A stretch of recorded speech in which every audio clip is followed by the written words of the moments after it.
গতকাল উত্তর ২৪ পরগনার হারোয়ার খলিশাদি গ্রাম থেকে অনুপ্রবেশকারী মা, বাবা ও ছেলেকে গ্রেপ্তার করে পুলিশ।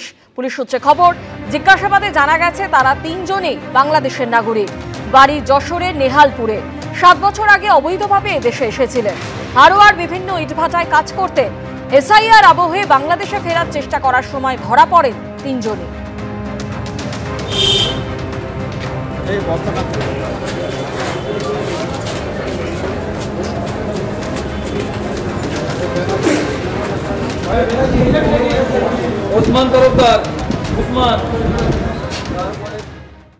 রাজ্য পুলিশের কনস্টেবল নিয়োগের পরীক্ষার আগে চাকরির টোপ দিয়ে প্রতারণার অভিযোগ। প্রতারণা চক্রের পর্দাফাঁস করল পুলিশ।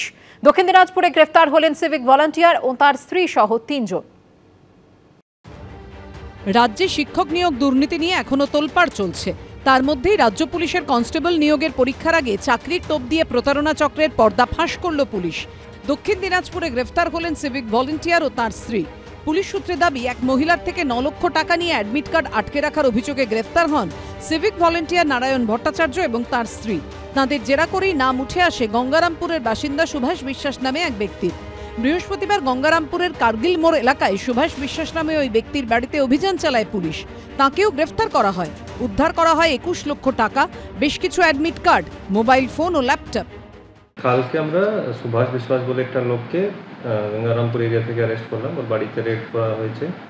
সার্চের পরে আমরা প্রায় ২০,৮৭,০০০ টাকা আর একটা ল্যাপটপ, ৩টা মোবাইল, তার সাথে সাথে কিছু ডকুমেন্টস এক্সাম রিলেটেড ওটা সিজ করা হয়েছে। চাকরি দেওয়ার নাম করে টাকা তুলছিল। হ্যাঁ, পুলিশ সূত্রে দাবি, প্রতারণার পর সুভাষ বিশ্বাসের কাছে সেই টাকা জমা রাখত ধৃত সিভিক ভলান্টিয়ার। সে চাকরি দেওয়ার নাম করে প্রচুর অ্যাডমিট কার্ড তার বাড়ি থেকে সিজ হয়েছে, অ্যাডমিট কার্ড এবং নানা রকম নথিপত্র। এর আগের ডেটে পার্বতী রায় এবং নারায়ণ ভট্টাচার্য তারা চাকরি দেওয়ার নাম করে তারা টাকা তুলছিল। পুলিশের কাছে খবর ছিল, পুলিশ তাদেরকে অ্যারেস্ট করে এবং পরবর্তীতে তাদের রিমান্ডে নিয়ে যাওয়া হয় এবং তাদেরকে জিজ্ঞাসাবাদ করে পুলিশ এই সুভাষ বিশ্বাসের নামটা পায়। শুক্রবার ধৃত সুভাষ বিশ্বাসকে আদালতে পেশ করা হলে তাকে ৬ দিনের পুলিশ হেফাজতের নির্দেশ দেওয়া হয়। চঞ্চল মজুমদার, মুন্না আগরওয়াল ও সুদীপ চক্রবর্তীর রিপোর্ট, এবিপি আনন্দ। শর্ত সাপেক্ষে ১ ডিসেম্বর খেজুরির বাঁশগোড়া বাজারে বিজেপিকে সভার অনুমতি দিল কলকাতা হাইকোর্ট। সম্প্রতি খেজুরির বাঁশগোড়া বাজারে এসআইআর এর প্রতিবাদে সভা করে তৃণমূল। সেখানে ৩০শে নভেম্বর সভা করতে চাইলে পুলিশ অনুমতি দেয়নি বলে অভিযোগ। এ নিয়ে কলকাতা হাইকোর্টের দ্বারস্থ হন শুভেন্দু অধিকারী। শহরে রাস্তা আটকে যদি একটি রাজনৈতিক দল প্রতি বছর জনসভা করতে পারে, তবে বিরোধী দল বদ্ধ জায়গায় কেন পারবে না? পূর্ব মেদিনীপুরের খেজুরিতে জনসভার অনুমতি মামলায় ২১শে জুলাইয়ের প্রসঙ্গ তুললেন শুভেন্দু অধিকারীর আইনজীবী। শর্ত সাপেক্ষে ১ ডিসেম্বর বিজেপিকে সভার অনুমতিও দিল কলকাতা হাইকোর্ট। সম্প্রতি খেজুরির বাঁশগোড়া বাজারে এসআইআর এর প্রতিবাদে সভা করে তৃণমূল। সেখানেই ৩০শে নভেম্বর সভা করতে চাইলে পুলিশ অনুমতি দেয়নি বলে অভিযোগ। এই নিয়ে কলকাতা হাইকোর্টের দ্বারস্থ হন শুভেন্দু অধিকারী। সেই মামলায় এদিন শুভেন্দু অধিকারীকে শর্ত সাপেক্ষে ১ ডিসেম্বর সভার অনুমতি দিলেন কলকাতা হাইকোর্টের বিচারপতি শুভ্রা ঘোষ। কলকাতা হাইকোর্ট জানিয়েছে, ১ ডিসেম্বর অর্থাৎ সোমবার দুপুর ৩টে থেকে সন্ধ্যে ৭:৩০ পর্যন্ত সভা করতে পারবে বিজেপি। মামলাকারীকে বাঁশগোড়া বাজার কমিটির থেকে লিখিত অনুমতি নিতে হবে। সভায় ২০০০-এর বেশি লোক থাকতে পারবে না। ৪ জন উদ্যোক্তার ফোন নাম্বার পুলিশ প্রশাসনের কাছে জমা দিতে হবে। যে মাঠে জনসভা হবে সেই মাঠ দুদিনের মধ্যে স্বাভাবিক অবস্থায় ফিরিয়ে আনতে হবে। আমরা দেখেছি অদ্ভুতভাবে ওরা সবসময় বলে যে আমাদের অনুমতি দেয়নি। কেন সেটা তো জানতে হবে প্রত্যেকটির ক্ষেত্রে। হয়তো ওখানে আরেকটি সভা আছে, হয়তো ওখানে সভা করার মতো জায়গা নেই, সভা আর কতজন হবে সেটা বলবে না। যেমন মিছিলের ক্ষেত্রে মিছিল করব, রুট বলবো না, তা হয় নাকি? অনুমতি পাবেন না, তারপর হাইকোর্টের দ্বারস্থ হবে। এটা মানে কোর্ট পর্যন্ত বলে দেয় যে আপনি রুটটা নির্দিষ্ট করুন আর বলে দিন লোক সংখ্যা কত হবে এবং অমুক সময় শেষ করতে হবে। শিলিগুড়িতে হয়েছিল। ফলে একটা রুলস তো আপনাকে ফলো করতে হবে। সম্প্রতি পানিহাটি এবং বর্ধমানে কর্মসূচির জন্য কলকাতা হাইকোর্টে গিয়ে কর্মসূচির অনুমতি নেন শুভেন্দু অধিকারী। আর এবার খেজুরিতে তার সভায় অনুমতি দিল কলকাতা হাইকোর্ট। সৌভিক মজুমদার ও ঋত্বিক প্রধানের রিপোর্ট, এবিপি আনন্দ। কেন্দ্রের ওয়াকফ আইন মানতে অবশেষে পদক্ষেপ করল রাজ্য সরকার। জেলা শাসকদের নির্দেশিকা পাঠিয়ে বলা হলো, ৫ই ডিসেম্বরের মধ্যে রাজ্যের সমস্ত ওয়াকফ সম্পত্তির তথ্য কেন্দ্রের উমিদ পোর্টালে আপলোড করতে হবে। ফলে প্রশ্ন উঠছে, প্রথমে তীব্র বিরোধিতা করার পর শেষ পর্যন্ত কি কেন্দ্রীয় সরকারের ওয়াকফ সংশোধিত আইন মেনে নিল রাজ্য সরকার? সমালোচনায় সরব হয়েছে তৃণমূলের মন্ত্রী থেকে বিধায়ক। ডেডলাইন 5ই ডিসেম্বর। তার মধ্যেই রাজ্যের সমস্ত ওয়াকফ সম্পত্তির তথ্য কেন্দ্রীয় পোর্টাল উমিদে আপলোড করতে হবে। সব জেলা শাসককে চিঠি পাঠিয়ে এই নির্দেশ দিয়েছে রাজ্যের সংখ্যালঘু বিষয়ক এবং মাদ্রাসা শিক্ষা দপ্তর। আর এই নির্দেশ ঘিরেই তৈরি হয়েছে বিতর্ক। তার কারণ খোদ মমতা বন্দ্যোপাধ্যায় শুরু থেকে সংশোধিত ওয়াকফ আইনের প্রবল বিরোধিতা করেছেন। आप लोग को दिल में दुख हुआ है वक़्फ़ प्रॉपर्टी के लेके, आप भरोसा रखिए बंगाल में ऐसा कुछ नहीं होगा। हम नहीं कह सकते हैं कि हमारा प्रॉपर्टी लेने का हक किसी का नहीं है, वैसे और किसी का प्रॉपर्टी लेने का हक हमारा भी नहीं है।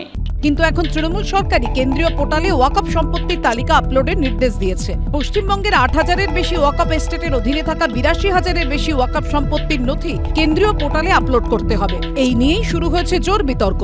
ক্ষোভ উগড়ে দিয়েছেন খোদ মমতা বন্দ্যোপাধ্যায়ের মন্ত্রিসভার সদস্য সিদ্দিকুল্লাহ চৌধুরী এবং তৃণমূল বিধায়ক হুমায়ুন কবির। আমাদের সরকার মুসলমানকে ইতিম অনাথ ভাবে। ওয়াকফ বোর্ড আজ পর্যন্ত কোনো ভালো মিটিং করেনি, এটা দুঃখের।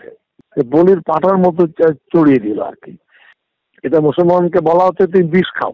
ওয়াকফ বোর্ডের মেম্বার কি করেন? ঘাস খান তারা। ওয়াকফ বোর্ড ঘুমোচ্ছিল, নবান্ন নিশ্চয়ই জানতো।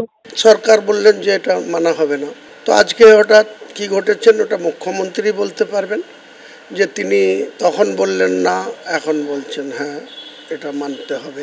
তাহলে আমি 1 বছর ধরে কেন চিৎকার করলাম, কেন বললাম যেখানে ওয়াকফ নিয়ে কোনো আন্দোলন করা যাবে না, দিল্লিতে যাও আন্দোলন করো, কেন বললাম?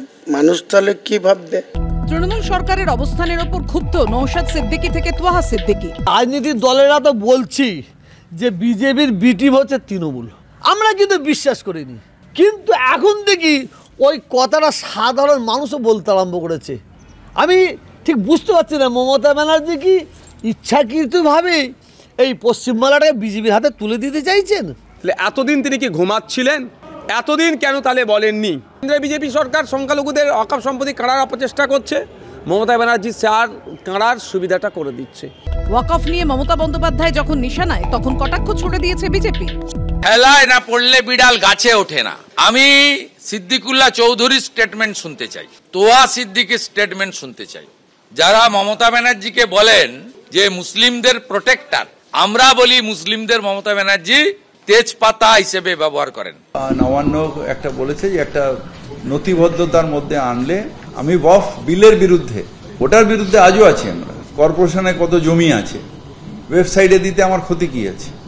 তাতে বরং ভালো যে গভর্নমেন্ট সেক্টরের যে জমিটা সেটা এনমার্ক হয়ে থাকবে। রাজ্য সরকারের নির্দেশিকায় বলা হয়েছে যেসব ওয়াকফ সম্পত্তি নিয়ে বিতর্ক রয়েছে সেগুলি এই পর্বে আপলোড করতে হবে না। আশাবুল হোসেন, সন্দীপ সরকার ও সোমনাথ মিত্র রিপোর্ট, এবিপি আনন্দ। এবিপি আনন্দ, এগিয়ে থাকে, এগিয়ে রাখে।